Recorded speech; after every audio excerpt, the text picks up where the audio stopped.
All right. So, welcome everybody to the Tesla community channel. And it's really nice having you guys here, especially you, Omar, and Don, all the way. You, Omar, from California, right? Yeah, that's right. All right. Yeah, And you, nice. Don, you live in Germany? I live in Germany. Yeah. Yeah, me too. And we got Claude Nelson, who's also the co host. He lives in the UK. Yeah, so we're all Awesome. over the Good to show. talk to you guys. Yeah, likewise. Yeah, it's great to be back for our episode 4 of the Tesla Community Channel, and yeah, we're stoked to have you guys with us tonight, and today, and it's just like Julian's saying, it's a new channel.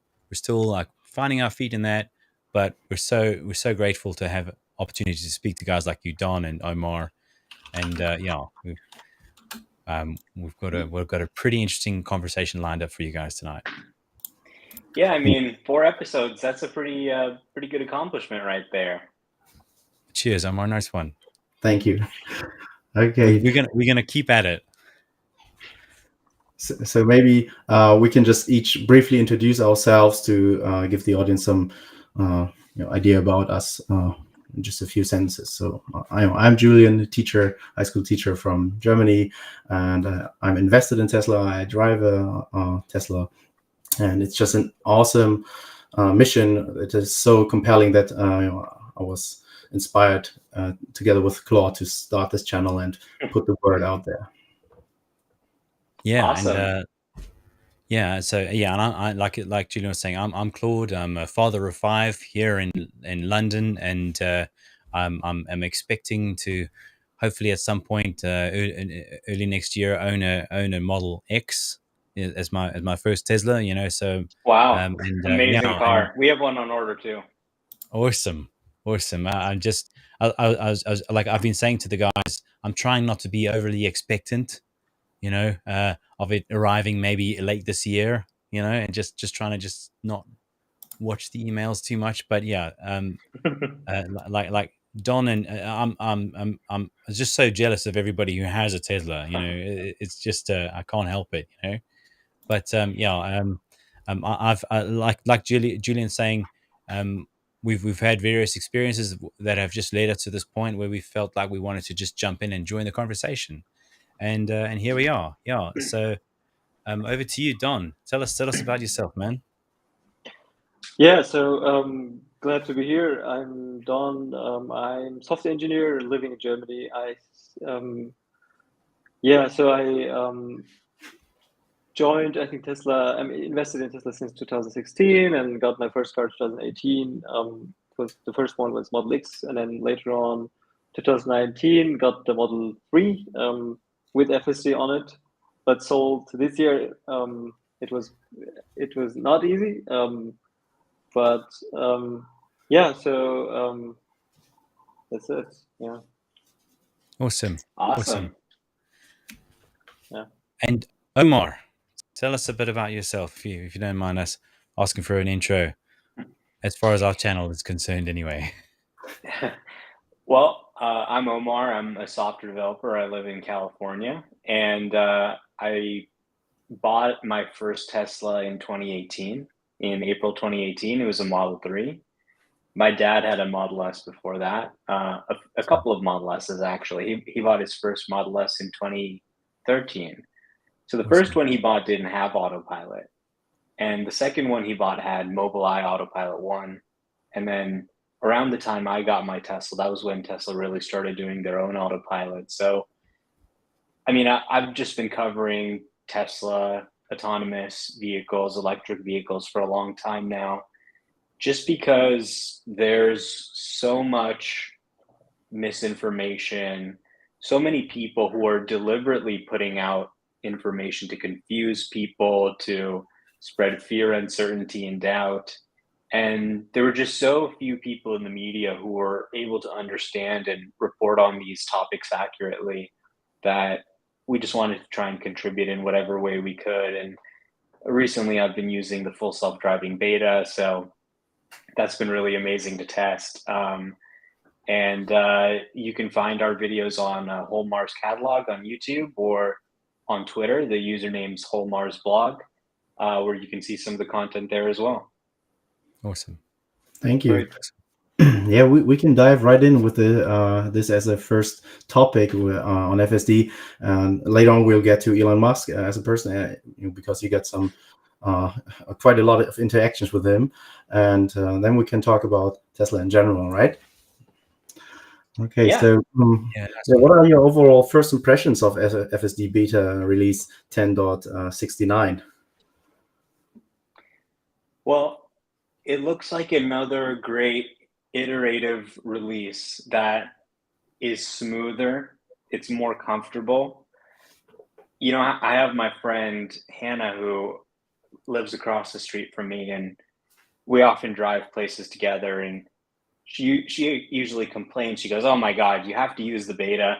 It's, you know, a little bit jerky sometimes, or it stops suddenly." These kinds of things annoy her. Actually, I tell people, like, you know, it's a pretty universal thing that people report, the wife girlfriend test.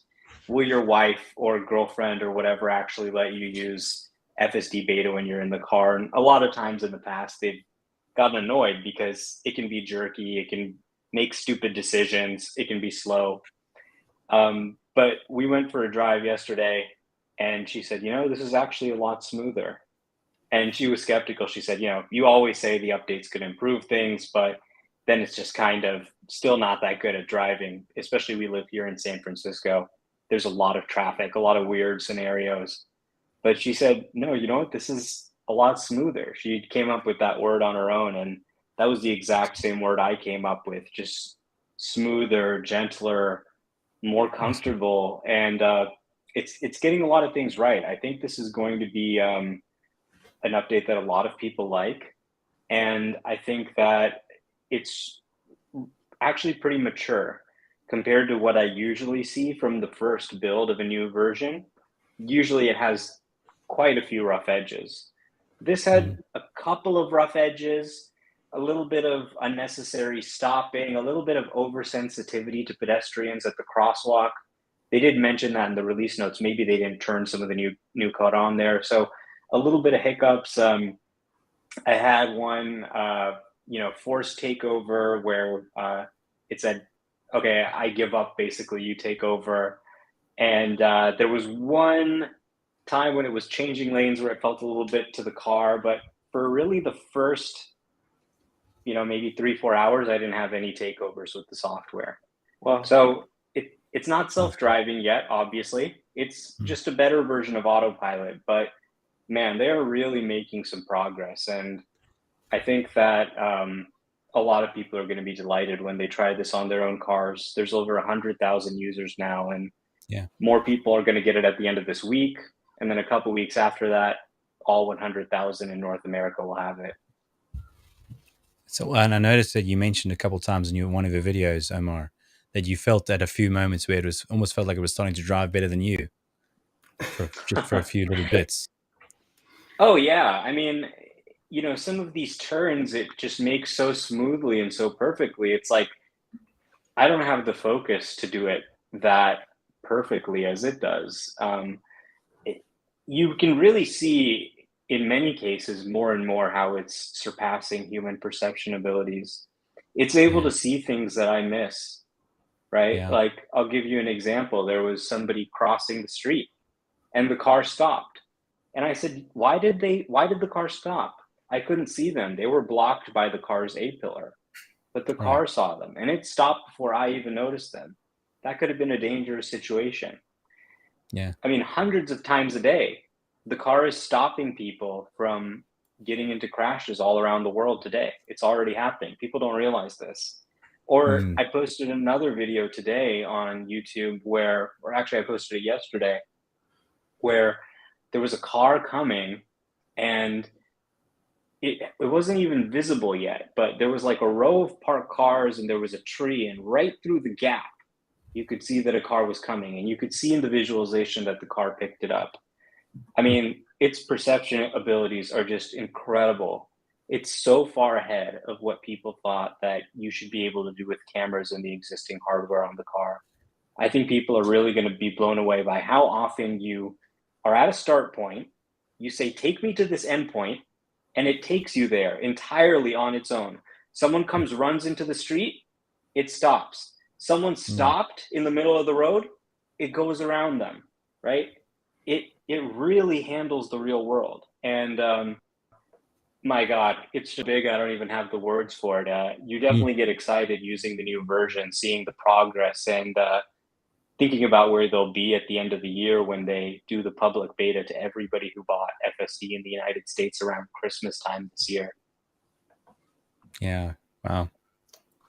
So that just made me think of one of Chuck's videos as well that he also just released, where he was doing Chuck's famous left turn, and Right. at one point the car could see what he couldn't see.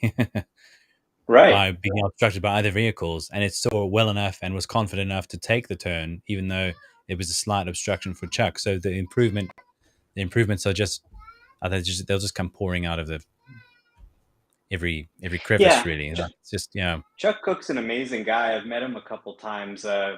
He's got a background in the military, the Air Force, I believe.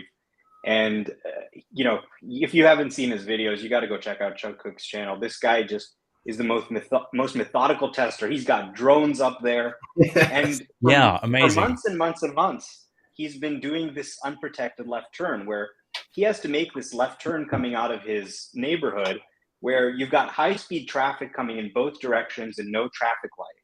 So for months he's been trying this, and more often than not, the software has been failing. And a lot of people on the internet said, this proves that Tesla can't solve self-driving. Look at this. They can't do this left turn.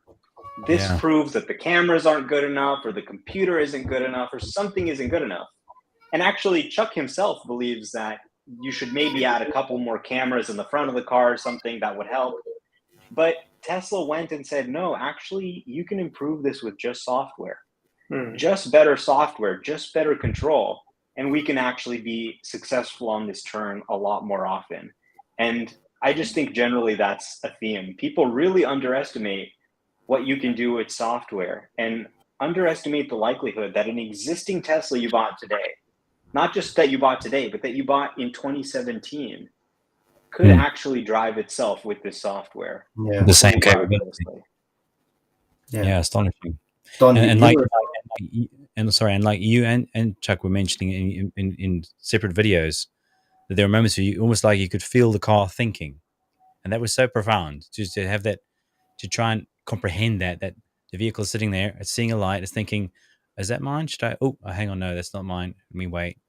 So it's just so profound to try and consider that real time processing of information, the way a human does. Just it's astonishing. Yeah, I mean, since the beginning of FSD beta, it's often made mistakes. Like there was this one intersection in San Francisco where the traffic lights were at kind of a weird angle. And because they were at a weird angle, it would sometimes read a different light that wasn't for it as green.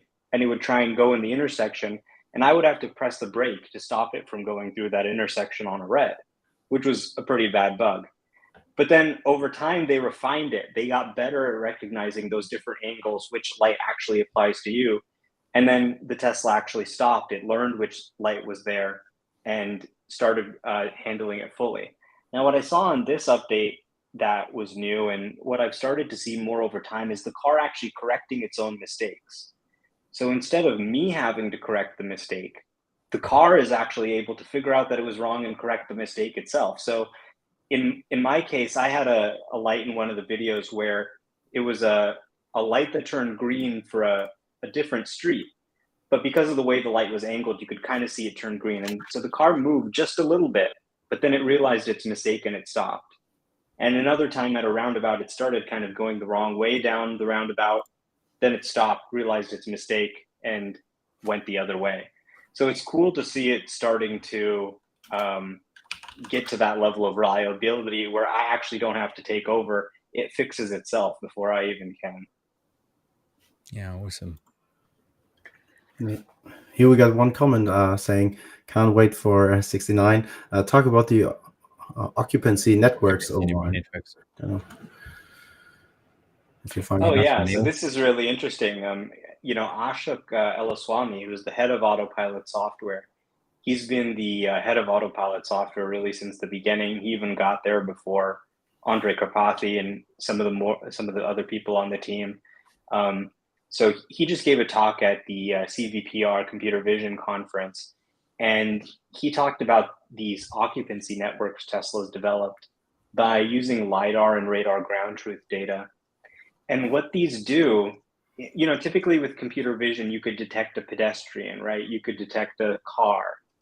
But if the thing doesn't detect, then it's kind of like, okay, maybe I'm not going to control for it well. So he gave an example of a guy lying on the side of the street who kind of looked like a pile of trash from far away. But then as you get closer, it kind of looks like a person. So how do you control for that properly if there's something there, but you don't really know what it is? And with Tesla's new occupancy networks, they can kind of just detect all of the obstacles, what space is occupied and what isn't, without any necessarily knowing what it is. And this helps to control the car a lot. But what's really game changing is that they're actually going to take this feature of FSD beta, the occupancy network, and they're going to build it into the car as an active safety feature. So even in Europe, Asia, wherever, even where FSD beta isn't approved, you're going to be able to take this feature, which they're going to call automatic collision avoidance. And every time you drive, it's going to be mapping out your entire surroundings. It takes 10 seconds for this thing to process the last 10 seconds of video. It takes 10 milliseconds. Right. So 100 times in a second. It can process the video and construct your surroundings. And if it detects that you're going to get into a collision, it'll apply the brakes or even turn the steering while you're driving manually so that you don't get in a collision. What Ashok said is Tesla's trying to design a car that is impossible to crash. Whether you're driving it manually or automatically, it simply will not let you crash. He said, in the future, it's actually going to be an absurd thing that cars use to crash. It'll be seen as so bizarre because there's no reason to. If they can see, if they can understand their surroundings, they can make sure that you never hit anything. So I think it's going to be a profound difference in the market when you look at consumers and they have a choice of, okay, here's one car that literally cannot crash, and here's one that maybe has a fake exhaust sound from Dodge, right? This is a feature that everybody wants and that nobody else has. And that's why I think they're going to have to license it from Tesla, at least the active safety features, because nobody has something like this that can actually run on millions of cars around the world. Just imagine the impact. There's already 3 million cars around the world. By the end of this year, Tesla will be producing at a rate of 2 million cars a year. So 3 million right now. By next year, there will be more than 5 million. Okay? Think about the impact this software can have at that scale, how many lives it can save. Hundreds of people today are not getting injured or hurt or even killed because this software is out there running on these cars. I mean, this is, I think, one of the most important software projects in the world right now. And we're just talking about cars. Now, at AI Day 2 on September 30th, they're going to show us how they're taking the same exact software that allows a car to move around the world and put it into a humanoid form so that they can literally automate any task that humans can do. I mean, this is mind-blowing stuff. If you've watched Westworld, this is like they're literally trying to build Westworld in a way with some of this AI technology. It's just incredible to watch. And when you realize it, it's just such a logical conclusion, just that things should turn out that way. It's just sort of, it almost seems so obvious when you. In hindsight, yeah, science fiction has kind of had it for years. They've kind of figured out that this is where it was going. So it was really kind of inevitable in a way. Yeah. And Don, you're a software engineer, so what's your take on this, especially with the huge amount of iterations and versions, especially at the start of releasing FSD beta? Yeah. Well, sorry. Go ahead. No, sorry. Go ahead. Yes, I think I have not much points to touch on this because in my current Model X, I don't have FSD. I had FSD in my Model 3. Um, but um, but generally, I think the rate of improvement it's extremely underrated, and people don't get it. I just actually Googled a couple of minutes ago.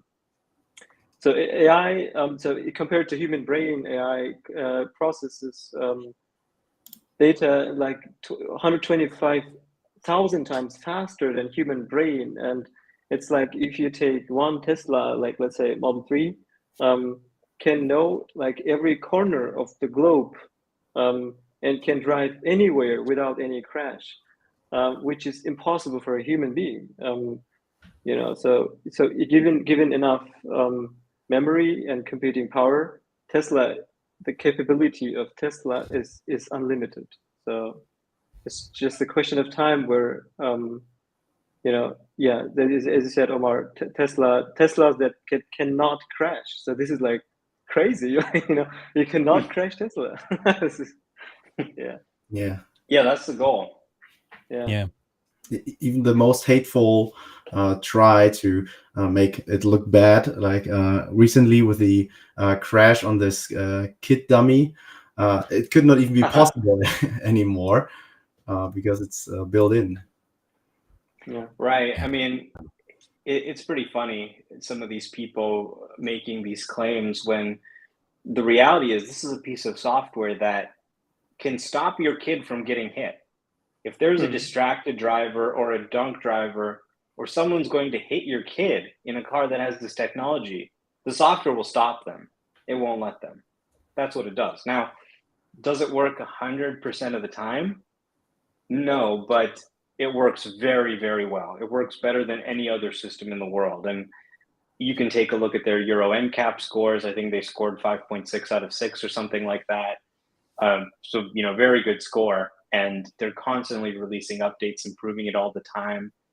I think that, really going back to kind of science fiction, people had this idea of the self-driving car where they get this self-driving car and it just works perfectly and they just drive around and everything's just flawless. Well, what the science fiction writers didn't talk about is the period at the beginning where it doesn't work that well, right? Because you think about software, and Don is a software developer, or anybody else, what software have you ever used that's worked perfectly, that's never had any bugs or any problems? I can't think of anything, right? All software has problems, especially in the early days when it's being developed. But what people don't understand is really how useful the software can be, even if it's not reliable enough to drive a car while you're sleeping. For example, you can have it drive you while supervised. And while I need to be there to supervise because it'll occasionally try and run into things, it's rare enough that I can actually sit back and relax and enjoy quite a bit. Tesla has also started using it for insurance. So that instead of looking at really trying to price you based on, okay, you're a 29-year-old male, here's what I think your risk is, they can actually look with cameras at how you're driving. How close are you following to that guy? How suddenly are you doing your lane changes? Are you doing a lot of hard braking? They can just look at the camera and they can figure out if you're a good driver or not and figure out how to price the insurance. We've seen a recent update now use it for the seatbelt pretensioners, where if it detects you're about to crash, it tightens the seatbelt. Now, of course, nobody's claiming that they're ready for driverless, but putting that technology, that understanding of what's happening around you in the car, it's not just an ADAS feature, it's actually foundational to what the car is. And as we see the car evolve into more and more of a software product, this is going to become more and more important. People are going to choose a car for the kind of software it has on it. Because the user interface of today is a steering wheel and pedals. That's how you control a car. The user interface of the future is a touch screen where maybe you say, okay, I want to go to dinner. What's a good French restaurant? and your car says, okay, here's a bunch of French restaurants on Yelp. And you go, okay, yeah, I want to pick this one. And it drives you there. No steering wheels or pedal required, or even, very minimal use of it. So the whole interface is moving into software. And while it's not perfect, it is already incredibly useful. And it's people going out there and using it. People like Chuck Cook, who are putting it through its tests, who are stress testing it, trying to make it do the most difficult things possible and making it fail, right? That is what makes it better. Nobody else has that. Waymo, Cruise, these Chinese companies, they don't have people all around the world going and trying their software on every corner of the earth to make sure it's reliable against everything. And we're not even close to being reliable against everything, but just that process of real users going out, collecting data, sending feedback back to the team. This is what's going to get us to a piece of software that's truly reliable enough to let us take a nap in London and wake up in Paris.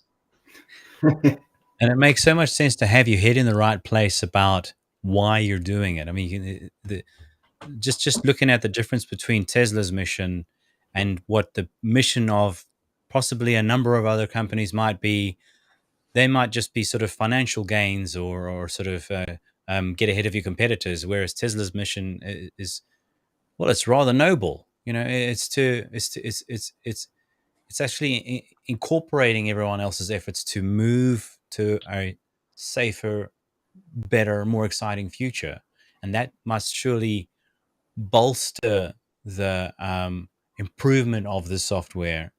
Despite that software, and I totally agree with you, Omar, software is probably never going to be perfect by definition, but that it can be that good and, like Elon suggests, might even be better than a human in a very near future is just, I mean, doesn't it suddenly also make you realize all the risks we run every day, in our current circumstance, and I've got my kids in the car, and yeah, sure, we just do this all the time, so this is normal for us. But statistics even speak that, look at the statistics about flying being so much safer than driving, and driving actually really has been a really dangerous endeavor for anyone, but we've just been so used to it. And now you've got this sudden, this almost seemingly sudden change, but so driven, so different to your typical business models. It's so, yeah, it's so inspiring in that regard. Yeah, we actually used to have a lot of people die in planes too. But now you look at the data, almost nobody dies in a plane. If somebody dies in a plane crash, especially on a commercial airline, it's a huge story. Now, what changed? A lot of things to make things safer, one of which was autopilot, right? The planes can fly themselves almost entirely by themselves. And I believe we can see the same thing in cars. We recently had a year with 0 aviation deaths. We can have a year with 0 car deaths. It seems crazy to say today with 1.3 million people dying on the road, but it's not crazy. One day it'll be crazy that 1.3 million people used to die on the road every day and nobody did anything about it. Yeah. So yeah, it's really powerful even today.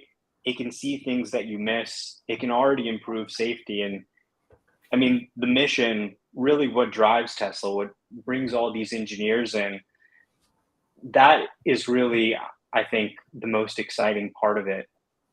Because if you look at electric cars and you just look at the sheer mass of cars on the road, right? We have billions of cars on the road around the world, all taking gasoline out of the earth, mining, refining, transporting, all these massive quantities of gas, petrol, and then burning it, right? Just burning massive quantities of gas. So we've got this massive problem. A lot of people have acknowledged it. They said, hey, maybe it's not such a good idea to just take all this oil out of the earth and light it on fire 24/7, 365 all the time, right? Maybe it could change the composition of the atmosphere long term. Maybe it could pollute our cities and give us health disease from people breathing this stuff in. And a lot of people have raised a lot of issues about it, besides, the car crashes. And people are just kind of like, well, we can't do anything because we need to drive around. And if you look at the amount of electric vehicle production, even assuming the industry scales up massively, you have a situation where it would take 100 years to replace all the gas cars with electric cars. 100 years. Yeah. So boy, that's, it's almost like we're kind of doomed. We have no hope of replacing all the gas cars. But there is one thing we can do, and that's autonomy. What if people still had their gas truck, but they actually kept it at home, and they took a shared electric robotaxi to the mall or to work instead?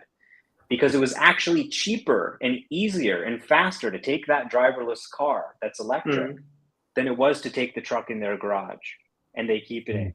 If we do that, then we could really transition everyone to driverless rides way faster than anyone thought possible. And that's really exciting. It's like actually considering the solution that actually outdoes the existing establishment. Right. Yeah. And the thing is, electric vehicles have a lower total cost of ownership, which means at the end of the month, you're making a payment on your car loan, you're paying for insurance, you're paying for fuel for the car. And when you add all those things out, how much is actually coming out of your bank account?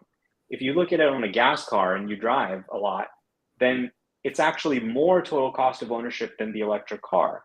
But the problem is the electric car has the higher sticker price off the lot. So people look at it and they think, oh, the electric vehicle is more expensive. I'm paying the sticker price. And it's not until later when I drive tons and tons of miles that I might get some of that cost back in terms of the fuel savings. Well, with the robotaxi, the car could drive 10 times as many miles, right? Instead of driving 12,000 miles a year, it might be typical for the car to drive 120,000 miles a year.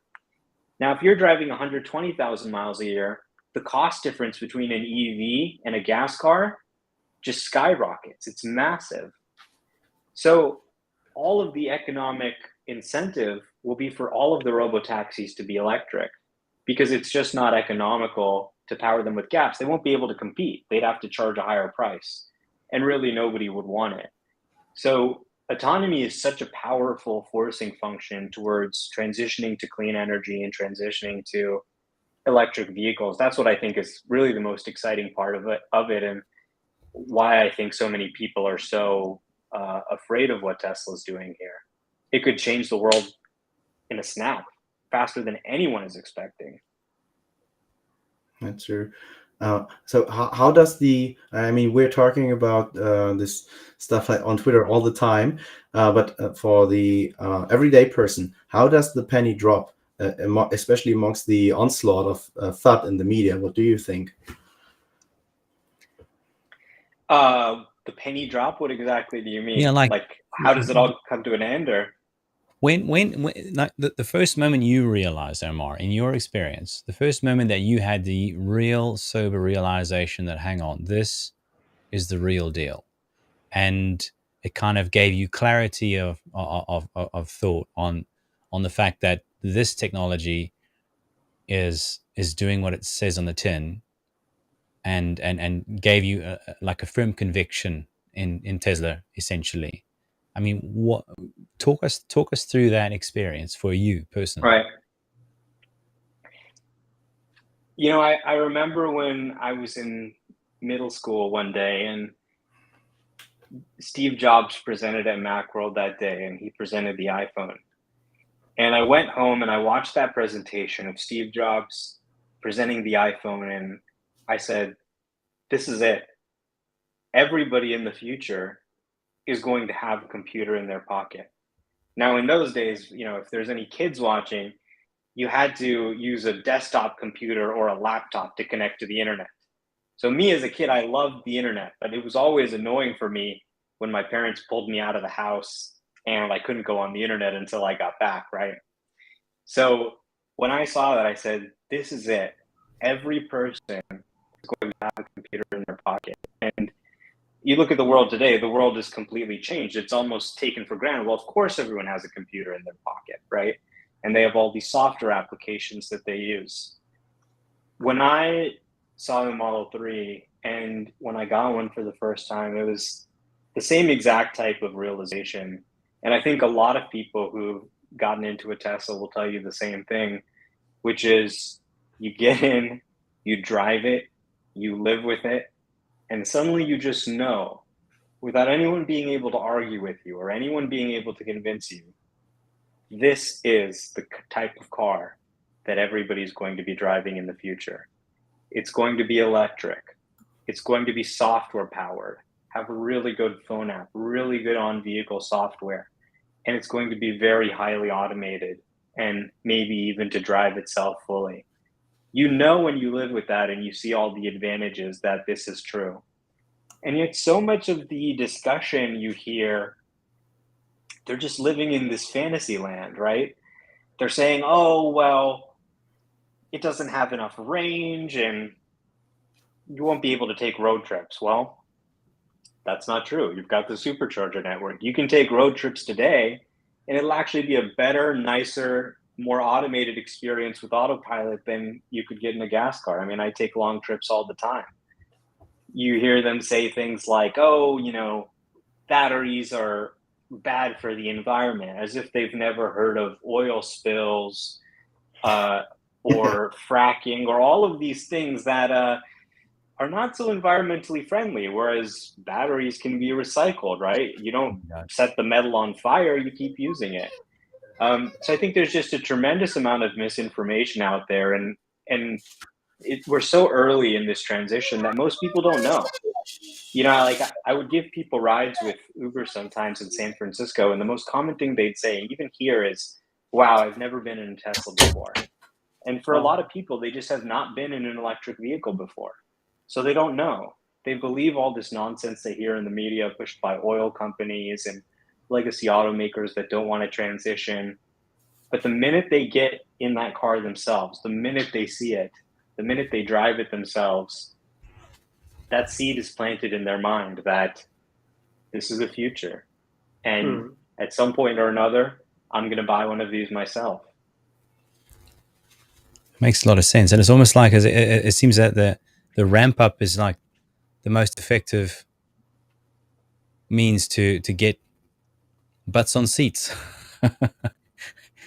But yeah, like we've had some discussions around ourselves about sort of reaching out to the everyday person, you know, and totally appreciating how from within the community everybody gets it. We all get it. We've all had that penny drop moment, you know, and it's like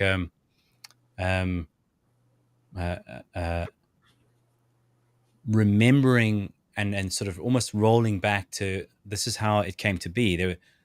I'm just curious about the things we had to unlearn so that we could make a kind of make it feasible within our own comprehension to realize that this technology is actually possible and that it is actually a potential reality that we can investigate and subscribe to and invest in. You know, it's just like it's yeah, it's just been a really interesting thing to try and almost put yourself in the shoes of the person who stands against Tesla. And I don't mean the guys that are putting out big old adverts to try and shut them down and using all sorts of tricks of the trade. I mean the average person who might hear about this technology and they may be shut down because of FUD, because of a lot of noise in the media, and it becomes a really interesting question as to how to reconnect with those guys, because those guys are the future Tesla owners, you know, or amongst them are the future Tesla owners, and it's just such an interesting consideration as to rolling it back from being within the comfort of the community itself to realizing that, okay, outside there are people that are laughing, there are people that are pointing and staring, you know, and just talking, just just reaching out to these guys, I suppose not always with that resistance, because it's like the hardcore FUD. Yeah, it's like you got to fight fire with fire. But yeah, the everyday guys, is like a very curious thing. It's like was really keen to pick your brain, Omar, about what you think about. You meet someone who's first time, not interested in sitting in your car, right? They're just it's just a haphazard conversation which just happens to turn towards, oh, the world is ending, and you have an opportunity to just suggest that, well, maybe there's a better alternative. What passes in your mind with that consideration? Yeah, so I think it's a really interesting situation with electric vehicles right now. On one hand, you have some people who just love electric vehicles, love Tesla, love clean energy, maybe even some who love it too much. And then on the other side, you have people who hate it for one reason or another. Maybe they work at a fossil fuel company. And imagine you work at a fossil fuel company. Everybody is working hard at your company. Good people there, right? You like them. Maybe it's a family business or something, and the world runs on fossil fuels. If all the fossil fuels disappeared tomorrow, there would be misery and suffering. People would starve to death. So it's actually quite an important thing that they're doing. We need them to get the fossil fuels out of the ground and keep, society running. But we also need to plan for a future where we don't do that. And so, some of these people, I think, get kind of defensive maybe, or they say, oh, this is all just a scam. They're lying. It's not ready. And I hate Tesla. You got the people who love Tesla. You got the people who hate Tesla irrationally, just like, they've made it their whole life, their whole career to hate Tesla in some cases. And then you've got the people in the middle who, the vast majority of them, they don't know anything. And frankly, they don't care. They're not thinking about cars. They're thinking about their daughter, having trouble at school or whatever, right? Whatever the issue is in their life, they're thinking about their wife wanting a divorce or whatever is happening at work. And they don't think that much about this stuff. That's what I found. So it's easy to sometimes get caught up when you're a fan or a hater. You read all this stuff, you're consuming it all the time, and you think average people are really, doing this too. And you realize the average people, they don't know anything. Maybe if they saw one of these stories, they saw the headline and they went right through it because they didn't care. So, I mean, that's really why, like, what you guys are doing is so important, and why I do what I do, and why everybody who has an EV in some way is really helping with this, because it's just like, go see random people. You see someone helping out with, like, I'll give you an example. I was selling one of my Model 3s, and there was a minor dent in the door that I wanted to get out before I sold it. So I went to this paintless dent repair guy, and who works on Teslas, and so he fixed it up. And I said, hey, well, do you want to ride in the car, and I can show you this full self-driving beta? And the guy said, okay, sure. And so I took him for a ride, and answered his question about electric charging, whatever. And I showed him the FSD and took him to Target and back, 0 takeovers. The guy was just completely blown away. He was like, holy cow, I've never seen anything like this before. I didn't even know this existed, right? I just thought I was fixing this dent. And, his world was just blown, right? This is somebody who's very into cars. He had some nice classic cars there. And he's like, oh my God. So people just don't know. They don't know anything, right? They haven't been listening to the people who are too negative or too positive. They've been living their life. But slowly, word of mouth, right? Every EV that's sold probably converts 5 to 10 other people to EVs, right?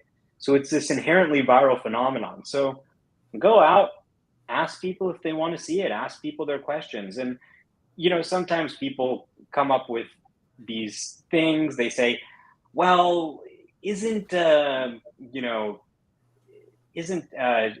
really made with child labor, the batteries? Or, oh, it isn't Elon Musk really, Yeah, isn't Elon Musk really just rich because his dad had an emerald mine, or they come up with some of this crazy stuff, and I never get mad at them. I never go, oh fuck those guys. Yeah, I know who wrote that yeah, story. He's an asshole. yeah. I just calmly say, oh, actually, some of the latest batteries, they don't use any cobalt, and they're actually working to reduce it, and really only in the DRC about 6 to 12% of the mines in that country are small independent mines that use child labor. So it's really not as big of a problem as you would think. People really do care, and they care about sourcing sustainably. Here's this impact report you can read with more information about this. You don't have to get upset with them because they just heard what they heard. They don't know, Hmm. and you know more often than not, you just show people the acceleration, the range, the fun of driving. You show them Netflix in the car, and people are like, wow, okay, maybe I should take a look at an EV for my next car purchase. That's the most uh, common reaction when you show people. They say, wow, I had no idea that this was a product, right? Tesla doesn't advertise. It's kind of just this little known secret that travels through word of mouth, right? The fastest growing car company in decades, just all entirely by word of mouth. Think about that. Yeah. And so, yeah, that's why this Yeah. is important. That's why I encourage everyone who's watching, like, just be obnoxious about it. Show people your Tesla, show them FSD, answer their questions. Any random person, you see your, uh, you know, any random person who you have an opportunity to give a ride to, go ahead. It could change their life for the better. Yeah, I actually changed my car insurance policy for that reason, so anybody can drive it. I just Oh wow, hand it cool. out to people That's who, great. yeah, Awesome. Awesome. it's just a That's couple. brave. I wouldn't let too many other people drive my Tesla. I'm too protective. I don't even let my friends and family drive it. All right, okay. But I'll give people rides. Sorry. I said I'll give people rides though.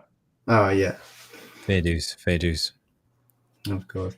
Okay, let me see. So we're 47 minutes in. I think one big other topic that's of interest, especially if you're in the community overall, is, for example, Elon Musk himself, which is a person you interact with a lot on Twitter. And maybe you could just talk about how did it start, and later on, I think you also personally met him, and maybe you can talk about experience. Well, that is a long story, but boy, I'll try and summarize it. So around 2018, when I got my Tesla, there was a short and distort campaign going on where basically a group of short sellers were pushing misinformation, fake negative information about Tesla to try and push the stock price down so they could make money betting against the stock. During the Model 3 ramp, they were telling people the company was going to go bankrupt. And a lot of journalists were working very closely with them, actually. You would expect journalists to say, hey, there's this misinformation campaign going along. People are spreading this information that's maybe untrue, but the journalists really loved the story. So you had journalists and short sellers really working together to push this short and distort campaign. And I just started covering it, saying, hey, this isn't true. I got this Tesla Model 3. I think this could be huge. I think this product could change the world. And lo and behold, the whole industry has changed now with the Model 3 becoming profitable. Tesla's become a massive success. But we didn't know that at the time. At the time, it really made us sad seeing all this information saying Tesla's going bankrupt. They're a terrible company. They should go under. And so, I just wanted to make people laugh and feel better, and also just show people that what they're saying wasn't true. Now, what I didn't expect is that some of these short sellers would start basically attacking me personally. And there was this one guy named Aaron Greenspan who was a Tesla short seller, and he believes he invented Facebook. He's a really delusional, sick guy. he has been, stalking and harassing me for years now. It's really kind of a criminal situation, really. But Correct.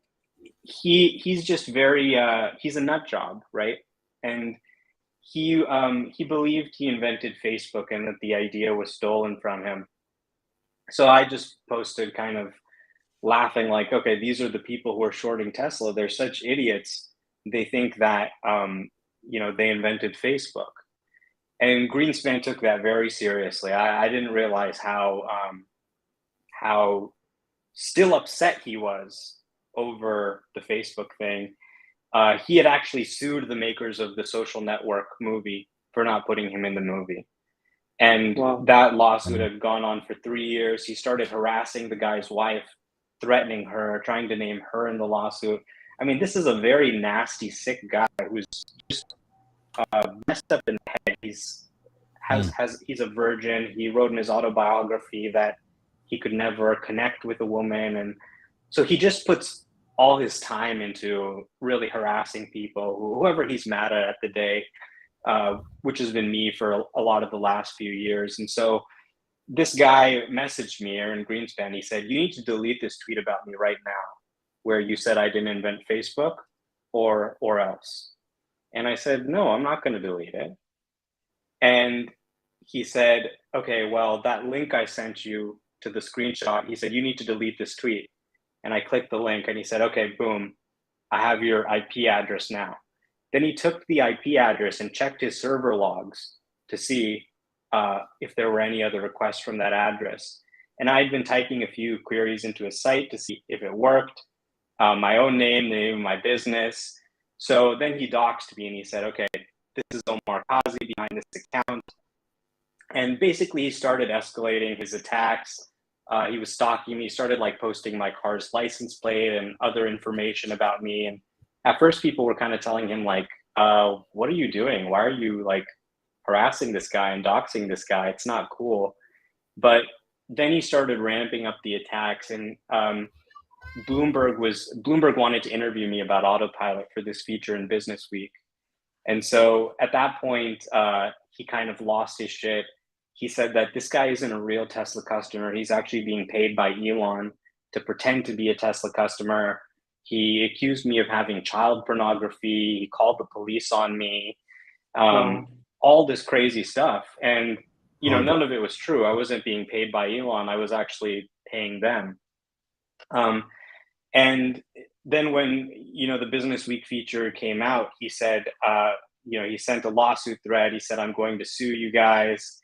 And then a few years later, he actually sued me and Elon, basically trying to blackmail us. He said, "Listen, you need to agree to these long list of demands.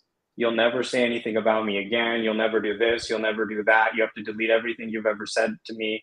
And you have to pay me a large sum, tens of thousands of dollars.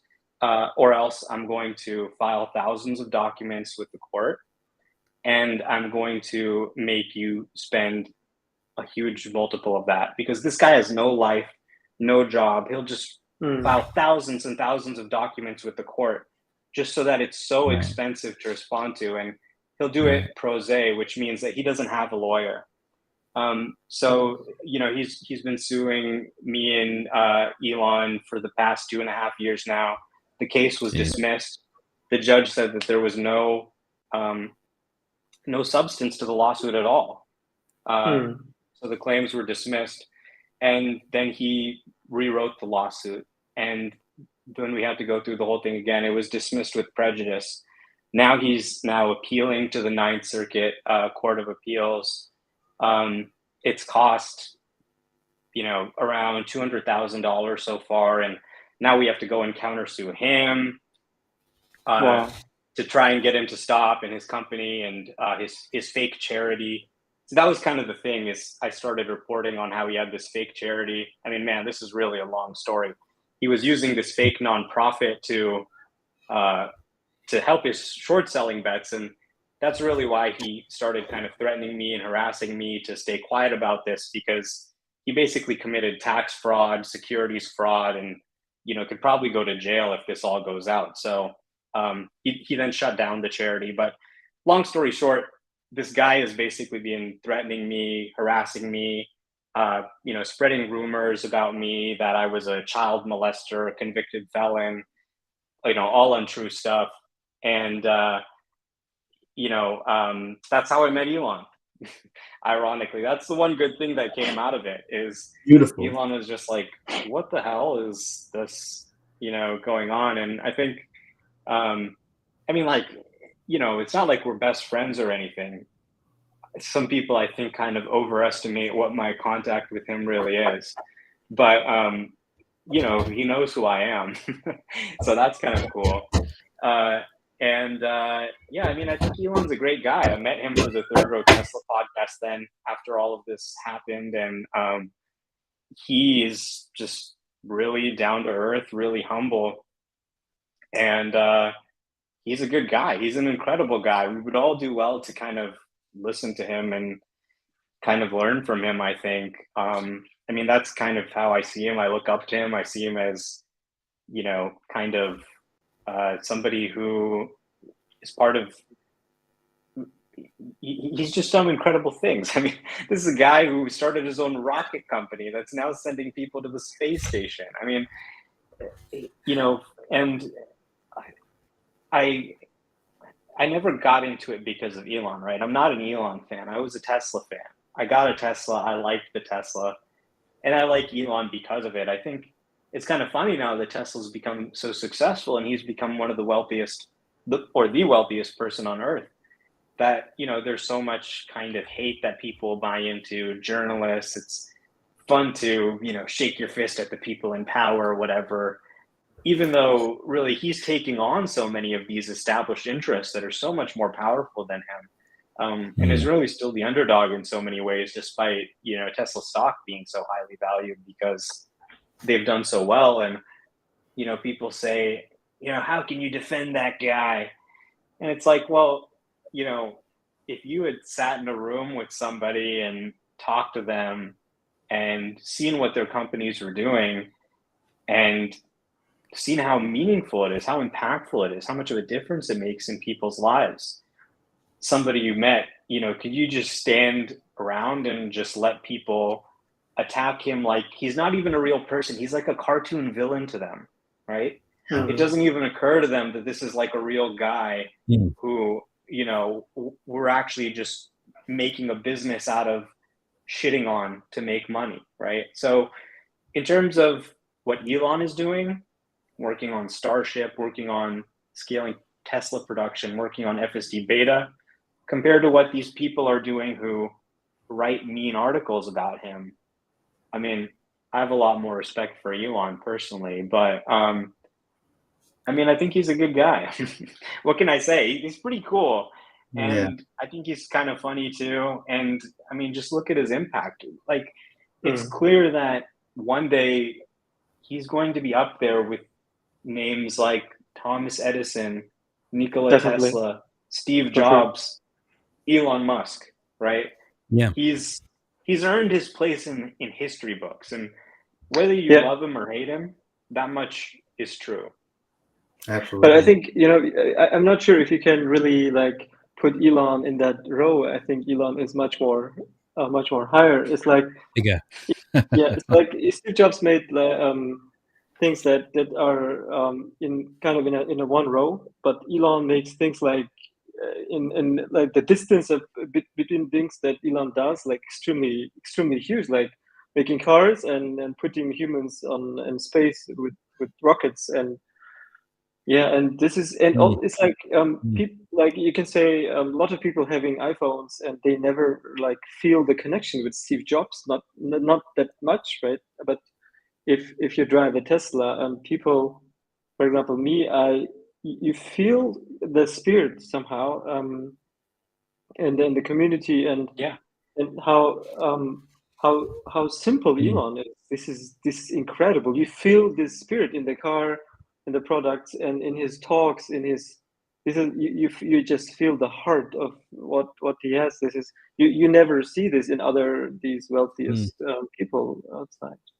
No, I concur Absolutely, yeah. with that with you, Don, as Yeah. well. It feels to me as well. It feels a little bit like uh, from at least from the available material from what you can surmise that it seems that maybe Steve uh, uh, he saw talent and then he drove that talent to get what he envisioned, where Elon he seemed to be the guy who rolled his sleeves up and got in with the guys, on the factory floor, um, to tackle the problem with them. Where Steve was sort of given an order to his guys and then expecting a result. And I have to say I have a similar increased respect for Elon in that regard. It does seem all too often, it almost feels a little bit like this may happen in sort of everyday lives. You know what it's like with your colleagues. You know those colleagues you have who just drive everybody, who just come up with snide remarks and jibes and stabs and try to whip their sort of their fellow colleagues into producing something they want. Then you know the guys who roll their sleeves up and would rather set the example first, burn their own money first, and prove the prototype first before inviting others to join them. And it's just a very significant difference, and it's so unbelievably refreshing to see that someone, nice guys don't always finish last. And it's pretty sobering. It's pretty sobering. It's I think but yeah, I agree. I agree with what you guys are saying there. Yeah, I mean, he's definitely a very caring guy. I can tell you that much. Like, you can see that he really cares about people, and in ways that he doesn't always necessarily show publicly. But he's got a good heart for sure, and I think that's a lot of what drives him to risk his money on things like Tesla and SpaceX when he could have just taken his payout from PayPal and just lived on a beach for the rest of his life. Yeah. Yeah, he could own the beach, like many beaches. Okay, Yeah. we're in 1 hour. Are you still fine, you guys? I'm probably good to start wrapping up. Okay. Yeah, just maybe some quick questions. Maybe Don, you got some prepared. Yeah, so let's see. Yeah, okay. So I have so many questions. So okay, maybe probably again Model 3. So how difficult was it for you, Omar, to sell your? I think your Model 3 was signed by Elon. How difficult was it to sell it to Warren? Well, it was good to know it was in good hands with somebody who could appreciate it, someone in the Tesla community family who could appreciate the Elon signature too, and appreciate the car and what it meant. It was one of the first Model 3s. But it was definitely hard, and but it was nice to drive it across the country with Warren. And I don't know. I feel like I know Elon a little bit better than maybe I don't need him to have signed my car so much anymore. Like, I could have kept the sun visor or something, but I thought Warren would appreciate it more. Like, I mean, I could probably get him to sign something else sometime if I really wanted to. Maybe, like, I did see him at the Tesla shareholder meeting for a second. But I mean, I think I'm kind of past the point where I really need his signature. Like, I mean, he's an incredible guy. It's incredible to just kind of talk to him or hear what he has to say about things. And yeah, I mean, I'm not maybe as much of a of like a hardcore fan to the extent that, like, I care about signatures or stuff. To me, it's kind of like he's not a celebrity. He's like a real guy that you can talk to, Wow. Like, he's almost just like kind of one of us, except he's running the company.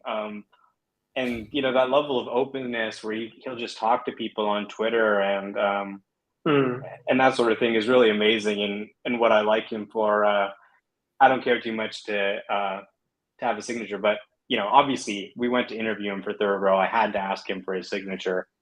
So I'm proud I got that. And at the last minute of the interview, I was like, Elon, can you sign my car outside? And he's like, sure.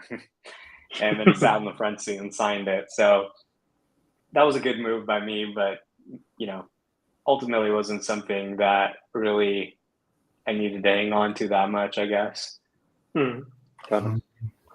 I get one. Warren's daughter's driving it now, I think. Oh, okay. Oh, that's so cool. One personal question about your name on Twitter. So it's a whole mass catalog.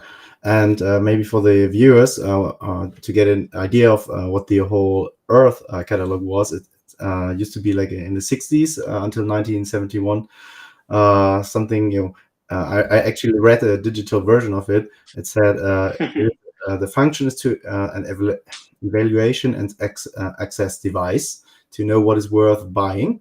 The purpose is to empower the individual to conduct its own education and shape the environment instead of being fed by big business, formal education, government, and church.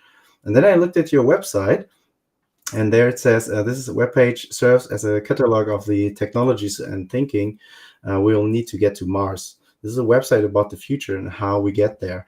Maybe you could just briefly elaborate on this idea of yours. Yes, a lot of people actually don't know whole Mars, where it came from. They think that it's just supposed to be like Omar, whole Mars. That's actually just a coincidence that there's kind of that it sounds similar. But really, yeah, what it came for is really kind of the Steve Jobs commencement address speech, where he talks about death and some other topics. It's a really good video. If you haven't seen it, go check it out on YouTube. And in the talk, he talked about reading the whole Earth catalog in the days before Google, right? Where you didn't know about products, you didn't know what to buy, and he said the whole Earth catalog was just this really great publication that people reading, and it helped them, like electronics and tools and things to buy, taught them about it, and was just such a great publication that he loved to read. And so, I was really thinking about that, like, okay, the Steve Jobs of tomorrow or whatever, like something that people can really read who are like passionate about this stuff, new technology, and that can kind of be, sort of like that for a modern world. That's kind of what I wanted to start. And I wanted to cover the topics about things that, like, what do we need to do to make the future happen? Like the description on the website, it's not about literally getting to Mars necessarily, but getting to Mars is just kind of my metaphor for the future, right? So like FSD I would consider as one of the technologies that gets us to Mars, so to speak, or gets us into the future. And there's just so much misinformation in the media, so much people writing about things they don't really know about or understand, that I just wanted to try and bring some fact-based understanding of these new technologies that are important to us, and how they're going to impact our life. So that's what we've been trying to do at Whole Mars, and I think we got some big things coming up ahead. This is just the beginning. Awesome. Well, it makes a lot of sense. It's very inspirational. Yeah, thank you. Yeah, Really and I know what you mean. It's to just have, to just look ahead and yeah, sort of factually put things together that can result in you feeling good about the potential future. It's awesome. Yeah. I mean, people should feel good about the future. In the last few decades, we have seen the most unprecedented technological change in human history on such a short time scale since the invention of the microprocessor. The microprocessor just changed everything. Every decade, you've seen new waves of innovation from 1987 to really 1997. You saw the personal computer, people able to do desktop publishing for the first time, people able to do Excel spreadsheets. Man, that changed someone's life. If you were there with your calculator running the numbers every day, that was your job. And suddenly you got this computer, you just change one number in the spreadsheet and the whole report comes out. That made every business more efficient over that decade. Then in the next decade, really from 1987 to 1997, you saw the computers evolve a lot more. You saw the emergence of the internet in the later part of that time period, where you could now go on the World Wide Web. And then really from 2007 to 2017-ish, you saw the iPhone, smartphones, taking the web and all those innovations and putting them into your pocket. And each of these decades of innovation brought tons of new businesses popping up, billion-dollar businesses, Uber, Airbnb, all these businesses, pretty much every sector you can think of, made more efficient by software. And now we're entering the decade of AI, right? And so autonomy is one part of that. Electric vehicles and batteries are also a big thing that's happening, where software is starting to eat the car. And this is just the beginning. Some of these things that AI can do, my God, it's just going to blow people's mind. Like, if you've seen what OpenAI has been doing, also a company founded by Elon Musk, incidentally, with GPT-3 and DALL-E, where you can say, hey, Don, Claude, and Julian interviewed me. Here's a text of the interview. And it'll just write out the whole thing. It'll, just come up with it. It's kind of incredible. Or you can say, hey, I want a picture of a girl walking up a mountain and she's holding a box of Cheerios and she's smiling. And in less than a minute, the AI can draw you, 4 images that meet those criteria. Something that you had to pay a graphic designer a lot of money to perfect before. Now one person could maybe type text into a text box and create art themselves. We're looking at the very definition of work changing. We're looking at the very definition of art, of life changing. Like, what is our role as humans in the world if we can have software do all of these things? The amount of creation, the amount of new projects where a kid could start a business, a 10-year-old kid, and have a bunch of robots working for him, and it could become the largest retail store in the country, right? It's really power to the people in so many ways. That's what the computer has been about. The microprocessor has been about since the beginning. Power to the people. And your average person has more power to disrupt established players than ever. And that's really what it's about for me. It's just helping people get this information, because it can really change their life. I had someone message me once and just say, hey, I listened to what you had to say, and I invested in Tesla stock. And I have a kid who is disabled, and they really needed some treatments. I was able to pay for those treatments because of just getting this information and knowing this. And investing is risky. Sometimes you lose money, sometimes you make money. You have to be careful. But information can be a powerful thing. You can invest, you can start a business, you can prepare your business for these trends that are happening, that are very, you can see it coming from a mile away. And it can change your life if you know versus you don't know. So that's why what you guys are doing is important, and why I do what I do as well. If you have knowing and then having the conviction to act on what you know, and not necessarily getting it right perfect first time, but driving at it. Makes a lot of sense, Omar. Makes a lot of sense. Also the main idea behind this community channel, right? Inviting everyone, putting the information out there, making it available, inviting everyone. We hear people commenting, asking questions, and they're also come online. You're happy to join. Basically anybody. It's very open, and so we really appreciate all of you guys out there listening to us, and especially you, Don and Omar, taking your time coming on the show. And yeah, it's really awesome also seeing it so internationally, growing. And it's just a start, as you said, Omar. It's really Oh going yeah, this is great. day one of this story. And it's Yeah. going to be one of the most incredible economic transformation stories the world has ever seen. And yeah, definitely big shout out to the community. I mean, the community is really what makes this time different. A lot of people don't know that they tried to make electric cars mainstream 3 times. The first time was really in the 1900s at the dawn of the car. It was electric versus gas, and gas won. The technology kind of wasn't good. It didn't have long enough range. They told people that electric cars were for women only. You needed a real man's car with gas. And so gas cars won and electric cars died out.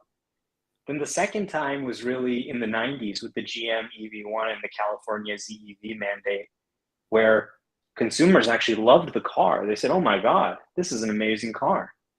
But GM took back all the vehicles, they crushed them, and there were no electric cars anymore. If you've seen the movie Who Killed the Electric Car, it covers this whole saga. Now we're on attempt number 3, and we've got Tesla. And what's different this time, the reason those electric cars aren't getting crushed this time, is because of everybody in the community. Everybody who stood up and said, hey, this bullshit that you read in the news is bullshit. I actually know. I've driven one of these cars. I've talked to people, and I'm going to spread the word. Those people, ordinary people, spreading the word are more powerful than the media, more powerful than the oil industry, more powerful than anybody. When you have such a mass uprising of people saying, yes, this is the future we want. So yeah, I just have to give a big thanks to everyone in the community. I mean, I love talking to everybody all the time. Like, we have such good times with each other, joking and just following what's going along. It's really great, everybody who just participates in spreading the word. Absolutely. Awesome. And everybody's invited. Just the whole world. Okay. Yeah. Yep. So thank you very much for coming, and we really appreciate it. And yeah, we wish all of you the best, and maybe we can have another chat in the future, especially once maybe FSD is being released to more and more people. Yeah, Omar. Sorry, I was saying it's been such a pleasure having you on with us, and you, Don, and I mean having you guys with us, and everyone who's listening. Like you say, Omar, this feels to us as well like a beginning, and if the opportunities arise in future to progress this conversation, we'll certainly be there to support it in any way we can as well. But anyway, you were saying, Omar. Yeah, I was just going to say thanks so much for having me, and happy to come on again to talk to you guys anytime. Awesome. Cool. Awesome. All right, you guys. Awesome. Take care. I'll see you guys later. Yeah. Right. Have a great one, guys. Cheers for the mo. Bye. Okay, guys. So ending the stream now. Have a good one, and bye. Cheers, guys.